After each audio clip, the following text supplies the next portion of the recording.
Nag-travel tayo ng 10 minutes mula dun sa barangay ng Pansol na kung saan ay ating sinilip yung mangrove. Ngayon ay nandito naman tayo sa ginawang diversion road na magmumula sa bayan ng Lopez na tatagos papuntang place ng bayan ng Makalilong, Quezon at iba pang bahagi ng bayan na karating ng Makalilong, Quezon. Ayan, mapapansin nyo na bago lang ginagawa itong diversion road. Ayan. Ito ay napakalaking tulong sa ating mga kababayan na magbumula sa Makalilong, Quezon at magbumula din sa bayan ng Lopez. Sa kadahilan ng maiiwasan natin yung mga traffic at medyo mapapadali ang pagta-travel.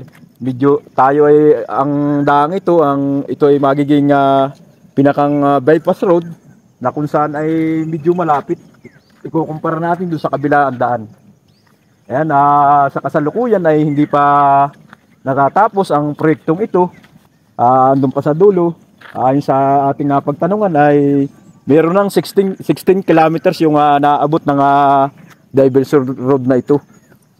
Pagdating ng panahon, ito ay magsisilbing napakagandang daan na kalsada dito sa Quezon. Ayan, tingnan nyo naman mga guys yung pinakang binutas na daan. Medyo overlooking siya, pero talagang napakaganda rin. Ayan. Hindi na lang namin pupuntahan yung dulo at sisilipin pa. Dito lang muna tayo sa Bukana. Ayan.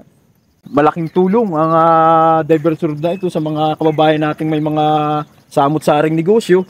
Sa kadahilan ng mapapabilis yung transportasyon, pagdadala ng mga samot-saring mga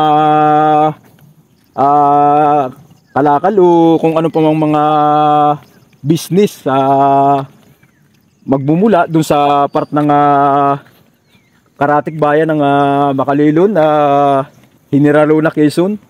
Sa kasalukuyan ay nag-ooperate ng mga heavy equipment sa dulo. Kaya lang ay hindi na natin sisilipin sa kadahilan ng medyo mataas at matarik na ang araw, ay tayo ay mamaya ay babalik na rin. Yan, pansinin natin yung napakagandang mga tanawin sa lugar na ito. Ito yung napakalaking tulong din sa mga pagmamay-ari ng mga lupa dito. No, mapapansin nyo na ayan yung mga nyugan sa kadahilan ng ang kanilang mga properties ay dinaanan ng ganitong proyekto. Mapapabilis din ang samot-saring mga produkto na ibababa nila sa kabayanan. Ayan, pansin nyo mga guys. Yun lang at kami ay nagbahagi na naman ng aming pinuntahan ng RGB TV Lopez, Quezon. Kami ay nagpapasalamat. Paki-subscribe at paki-share na rin ang aming maliit na channel. Magandang umaga. Muli ay maraming salamat.